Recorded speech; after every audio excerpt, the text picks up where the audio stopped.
இன்றைக்கி நிறைய பேர் என்ன நினைக்கிறாங்க அப்படின்னா 3 நேரமும் வீட்டில் சாப்பிட்டா கரெக்டாக சாப்பிட்றோம் அப்படின்னு நினச்சிட்டு இருக்காங்க. அது கண்டிப்பாக கிடையாது.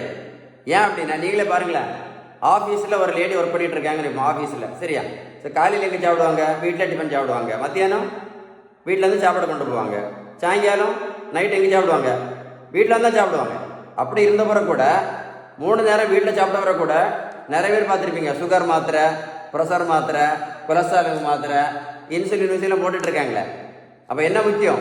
3 நேரம் வீட்டில் சாப்பிட்றது வந்து முக்கியம் கிடையாது. நீங்கள் வீட்டிலேருந்து சாப்பிட்ற உணவோட ஃபுட்டு வந்து பேலன்ஸ்டாக இருக்கான்னு தான் முக்கியம்.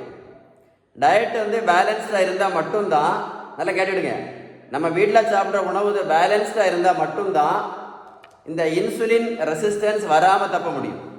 வராமல் இந்த இன்சுலின் ரெசிஸ்டன்ஸ் வந்துச்சுன்னா அப்புறம் சுகருக்கு மாத்திரையும், ப்ரெஷருக்கு மாத்திரையும், கொலஸ்ட்ராலுக்கு மாத்திரையும், இன்சுலினும் போட்டு போட்டு போட்டு அப்படியே இந்த நம்ம உலகத்தை விட்டு வெளியில் போயிட வேண்டியதுதான். ஸோ அப்போ என்ன முக்கியம்?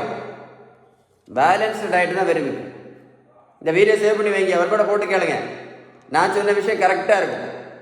மறக்காம உங்கள் ஃப்ரெண்ட்ஸுக்கு ஷேர் பண்ணி கொடுங்க. Very very very important video. உங்களுக்கு ஏதாவது பேலன்ஸ்டு டயட்டை பற்றி ஏதாவது சந்தேகம் இருந்தால் கண்டிப்பாக கால் பண்ணி பேசுங்க, சரியா?